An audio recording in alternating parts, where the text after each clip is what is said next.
My name is Aaron, and this is going to be my review of August 26th by Post Malone. This is the first official mixtape or project by Post Malone. He's famous for the songs White Iverson, Go Flex, and Too Young. I like those songs, but those songs are just individual tracks, so he kind of got forgotten by me as an artist. So this album really solidified him as a burgeoning talent in hip-hop or R&B. This project surprised me with its playful and fun vibe, but it kind of makes me think that he has a little bit more in him that he's showing. Well, first off, the production on this mixtape is really good. It has modern trap aesthetics that a lot of music has right now. It's really dark and moody. There are a few tracks that are a little bit more playful and fun. For example, 40 Funk has this booming, sinister, like synthesizer lead that's kind of like hanging over the trap beat. So it makes it catchy, but it kind of makes it a little bit more unsettling. Monte, which features Lil Yachty, it has this like military like synth lead that like dominates the track, and it kind of has that Travis Scott or a Rodeo Leftover feel. And the first track on the album, Never Understand, featuring Larry June, it has this really airy synth lead that gives off like summer vibes with this song. It kind of reminds me of Finessin' by Baby E. If you like this song, I feel like you'll like that song too. Only 2 songs on the album really didn't follow this formula. The song is called Hollywood Dreams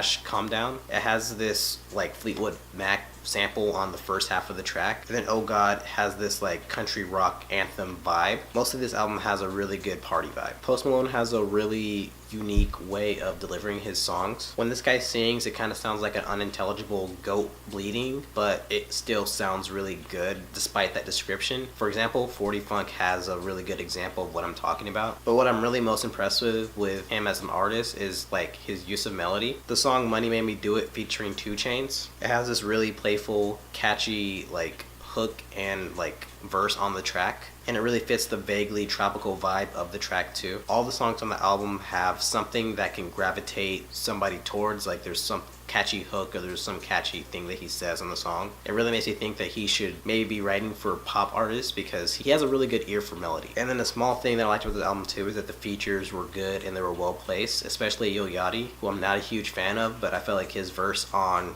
Monte was really good. But this project also made me think that he's not giving like as much effort as he can be. I feel like his lyrics are really shallow, and I feel like he doesn't explore any interesting topics. Like most of the album deals with money, sex, drugs, partying, things like that, and doesn't really explore in a different or meaningful type of way. The only songs that deviate from that trend are the last 3 tracks.